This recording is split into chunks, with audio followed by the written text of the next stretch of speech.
మాటకు ముందు స్టేచర్, మాటకు వెనకాల స్టేచర్ అంటారు అధ్యక్ష. మీ స్టేచర్ పట్ల ఉన్న మీ ఆలోచన, మీ పట్టింపు ఈ స్టేట్ ఫ్యూచర్ పట్ల లేదా అధ్యక్ష? నేను అడుగుతున్నా, ఈ స్టేట్ ఫ్యూచర్ వద్దా? ఈ స్టేట్ ఫ్యూచర్ వద్దా? మీ స్టేచర్ గురించే మీ తాపత్రయమా?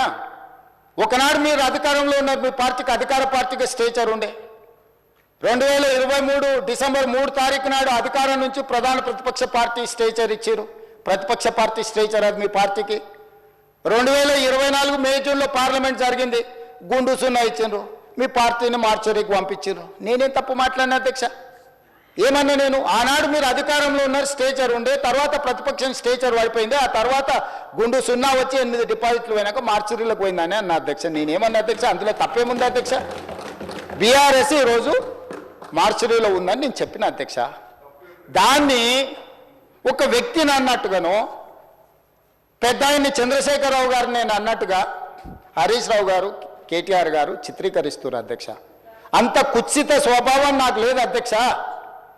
చంద్రశేఖరరావు గారి దగ్గర ఉన్న కుర్చీని 4 కోట్ల తెలంగాణ ప్రజలు గుంజుకొని నన్ను తెచ్చి ఇక్కడ కూర్చోబెట్టారు అధ్యక్ష. ఇంకేముంది అధ్యక్ష చంద్రశేఖరరావు గారి దగ్గర నేను తీసుకోవడానికి?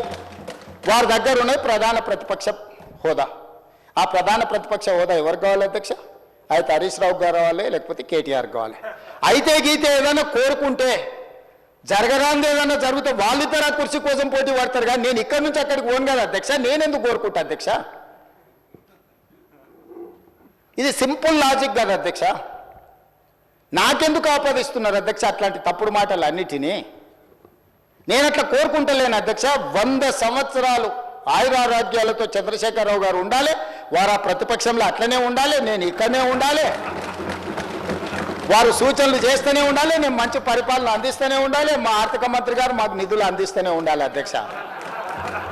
ఇది మా ఆలోచన అధ్యక్ష, ఇది మా భవిష్యత్ కార్యాచరణ. నేనెందుకు కోరుకుంటా అధ్యక్ష? నాకెందుకు?